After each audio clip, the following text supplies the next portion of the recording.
नमस्कार दोस्तों, मैं हूं कैलाश चौधरी और आज हम पढ़ेंगे करंट अफेयर के बारे में। दोस्तों, हम जो करंट अफेयर पढ़ रहे हैं वो साप्ताहिक हैं, जो 7 दिन के अंदर जितने भी करंट की घटनाएं घटित हुई हैं उन सब के बारे में हम इस वीडियो में जानेंगे। दोस्तों, उसके बाद हम दैनिक पढ़ेंगे, क्योंकि आज से ही शुरू कर रहे हैं हम करंट अफेयर, पहले शुरू नहीं किया था। यदि आपको अच्छा लगेगा करंट पढ़ना तो कंटिन्यू रखेंगे और नहीं तो फिर बंद कर देंगे। तो दोस्तों, आप यदि हमारे चैनल पर नए व्यूवर हैं और चैनल को अभी तक सब्सक्राइब नहीं किया है तो दोस्तों चैनल को सब्सक्राइब कर लें, फिर बेल आइकन को प्रेस कर लें ताकि आने वाले हर नए वीडियो की नोटिफिकेशन आपको मिल सके। तो दोस्तों शुरू करते हैं। केंद्र सरकार ने हाल ही में जिसे RBI यानी रिजर्व बैंक ऑफ इंडिया का डिप्टी गवर्नर नियुक्त किया है। तो दोस्तों, डिप्टी गवर्नर किसे नियुक्त किया है? केंद्र सरकार ने रिजर्व बैंक ऑफ इंडिया का, तो इनका नाम है दोस्तों M राजेश्वर राव को नियुक्त किया है। उसके बाद में है केंद्र सरकार ने 3 प्रतिष्ठित अर्थशास्त्रियों अमीषा गोयल, जयंत R वर्मा और जिसको MPC के सदस्य के रूप में नियुक्त किया है। तो दोस्तों, केंद्र सरकार ने 3 नियुक्त किए हैं। पहले असीमा गोयल हैं, दूसरे जयंत R वर्मा हैं और तीसरे हैं शशांक भिंडे। नेक्स्ट है दोस्तों, केंद्र सरकार ने जे वेंकटरमू को जितने साल के लिए इंडिया पोस्ट पेमेंट्स बैंक के प्रबंधक यानी निदेशक और मुख्य कार्यकारी अधिकारी CEO के रूप में नियुक्त किया है। तो वो है दोस्तों 3 साल के लिए। 3 साल के लिए केंद्र सरकार ने जे वेंकटरमू को नियुक्त किया दोस्तों इंडिया पोस्ट पेमेंट बैंक के MD के रूप में और CEO के रूप में। हाल ही में जिस देश ने हाइपरसोनिक क्रूज मिसाइल जिरकॉन का सफल परीक्षण किया, वो देश कौन सा है दोस्तों? तो वो है रूस। रूस ने दोस्तों अभी जो हाइपरसोनिक क्रूज मिसाइल जिरकॉन का सफल परीक्षण किया है। इसके बाद नेक्स्ट सवाल है दोस्तों, केंद्रीय मंत्रिमंडल ने हाल ही में भारत और जिस देश के बीच साइबर सुरक्षा के क्षेत्र में सहयोग को लेकर समझौते यानी MOC पर हस्ताक्षर को मंजूरी दी, वो है दोस्तों जापान के बीच। तो दोस्तों, भारत और जापान ने मिलकर साइबर सुरक्षा के क्षेत्र में सहयोग का वादा किया है, MOU किया है। और भारतीय वायुसेना दिवस कब मनाया जाता है? तो दोस्तों ये 8 अक्टूबर को मनाया जाता है। पिछले हफ्ते का क्वेश्चन है दोस्तों। अगला है दोस्तों, हाल ही में जिस भारतीय महिला पहलवान ने हरियाणा के खेल और युवा विभाग में उप निदेशक के पद से इस्तीफा दे दिया, तो ये है दोस्तों बबीता फोगाट। बबीता फोगाट ने किसानों के समर्थन में हरियाणा सरकार यानी भारतीय जनता पार्टी की सरकार जो किसानों के खिलाफ 3 कृषि बिल लाई थी, तो किसानों के समर्थन में इस्तीफा दिया है।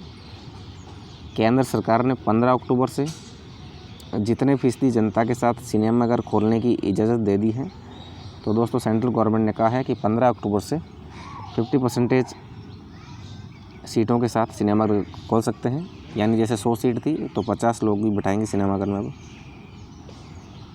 अगला है दोस्तों, UGC ने हाल ही में देश के जितने विश्वविद्यालयों को फर्जी घोषित किया है। तो दोस्तों, UGC ने 24 विश्वविद्यालयों को फर्जी घोषित कर दिया है। तो दोस्तों, ये सवाल पूछा जाता है कई बार। 24 फर्जी यूनिवर्सिटीज़ हैं। हाल ही में अमेरिका के जिस मशहूर सिंगर का 80 वर्ष की उम्र में निधन हो गया, उनका नाम बताइए दोस्तों? वो है जॉनी नेस। जॉनी नेस का 80 वर्ष की उम्र में निधन हो गया है। उसके बाद में दोस्तों, हाल ही में जिस राज्य के मुख्यमंत्री ने किसान रथ मोबाइल ऐप को लॉन्च किया है, तो दोस्तों किस राज्य के मुख्यमंत्री ने किसान रथ मोबाइल ऐप लॉन्च किया है?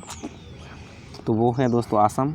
आसाम के मुख्यमंत्री ने किसान रथ मोबाइल ऐप लॉन्च किया है।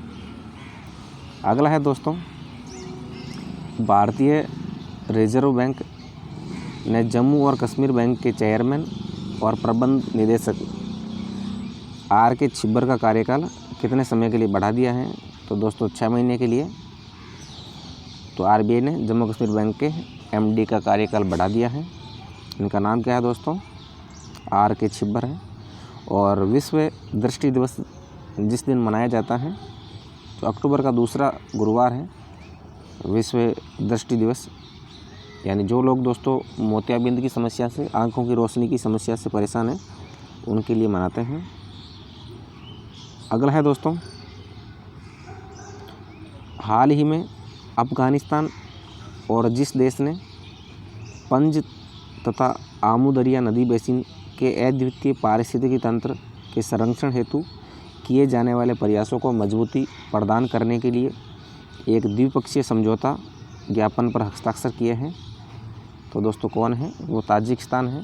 अफ़गानिस्तान और तजाकिस्तान ने ये पंज और आमू दरिया नदी बेसिन है, इसके पारिस्थितिकी तंत्र के संरक्षण हेतु आपस में MOU किया है।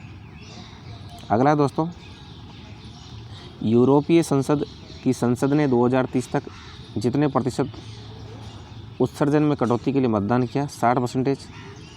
किसका उत्सर्जन है दोस्तों? ये कार्बन के उत्सर्जन के लिए 60% कटौती तक का इसके लिए मतदान हुआ है दोस्तों यूरोपीय संघ की संसद में। और यूरोपीय संघ की संसद कहाँ है दोस्तों? ये है ब्रुसेल्स है, बेल्जियम की राजधानी ब्रुसेल्स के अंदर यूरोपीय संघ के संसद का मुख्यालय है। नेक्स्ट है दोस्तों, फोर्ब्स की तरफ से जारी रैंकिंग में जो लगातार 13वें साल भारत के सबसे अमीर लोगों की सूची में पहले स्थान पर हैं, तो वो कौन है दोस्तों? मुकेश अंबानी है। मुकेश अंबानी फोर्ब्स की तरफ से जारी रैंकिंग में लगातार 13वें साल सबसे अमीर हैं। और हाल ही में जिस केंद्रीय मंत्री और LJP यानी लोक जनशक्ति पार्टी के नेता का 74 वर्ष की उम्र में बीमारी के कारण निधन हो गया, तो ये रामविलास पासवान है। केंद्र में कैबिनेट मंत्री थे और बिहार से संबंधित हैं, बिहार के ही ये। तो विश्व बैंक ने चालू वित्त वर्ष में सकल घरेलू उत्पाद यानी GDP में जितने प्रतिशत गिरावट का पूर्वानुमान लगाया है, कितना पूर्वानुमान लगाया है कि इतनी GDP घटेगी, तो विश्व बैंक ने दोस्तों कहा है कि 9.6% GDP घटेगी। अगला है दोस्तों, युद्ध सेवा मेडल पाने वाली पहली महिला कौन बन गई है? इसका नाम है दोस्तों मिंटी अग्रवाल। युद्ध सेवा मेडल पाने वाली पहली महिला है। और विश्व डाक दिवस 9 अक्टूबर को विश्व डाक दिवस मनाते हैं, पोस्टमैन डेज। अगला है दोस्तों, वित्त मंत्री निर्मला सीतारमण के अनुसार क्षतिपूर्ति उपकर से प्राप्त जितने करोड़ रुपए का वितरण राज्यों के बीच किया जाएगा, तो इन्होंने कहा कि 20,000 करोड़ रुपए का वितरण क्षतिपूर्ति उपकर से प्राप्त होगा और वो राज्यों के बीच हम वितरित करेंगे। नेक्स्ट है, हाल ही में जिस देश ने supersonic missile assisted release of torpedo का सफलतापूर्वक परीक्षण किया है, तो दोस्तों भारत ने किया है। आपको इस मिसाइल का नाम याद रखना है, supersonic missile assisted release of torpedo. Next है दोस्तों, भारत वर्तमान में जिस देश के साथ हल्के वजन के टैंकों का अधिग्रहण करने के लिए वार्ता कर रहा है, तो दोस्तों रूस के साथ भारत की वार्ता चल रही है कि हल्के वजन के टैंक खरीदने के लिए। अगला है दोस्तों, विश्व कपास दिवस कब मनाते हैं? तो 7 अक्टूबर को विश्व कपास दिवस मनाते हैं।